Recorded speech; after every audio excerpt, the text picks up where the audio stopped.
Hello everyone, today we are going to discuss here, for most frequently asked question, how to transfer USDT from your Web3 wallet using 12-word recovery phrase.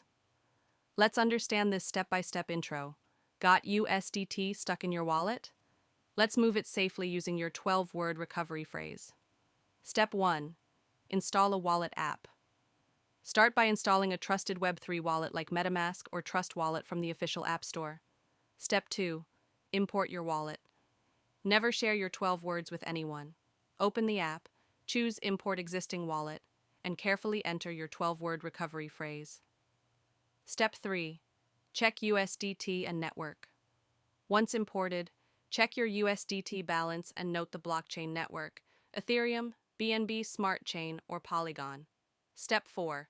Copy recipient's address. Now copy the recipient's wallet address. Make sure it's on the same network as your USTD. Step 5. Send the USTD tap. Send. Paste the address, enter the amount, and confirm. You'll pay a small gas fee in the network's native coin. Step 6. Wait for confirmation. Wait a few minutes until the transaction shows as confirmed. Step 7. Outro. And that's it. Your USDT is sent, and your wallet stays secure. I hope these step-by-step will help you going forward. If you find this helpful, please like, share, and subscribe.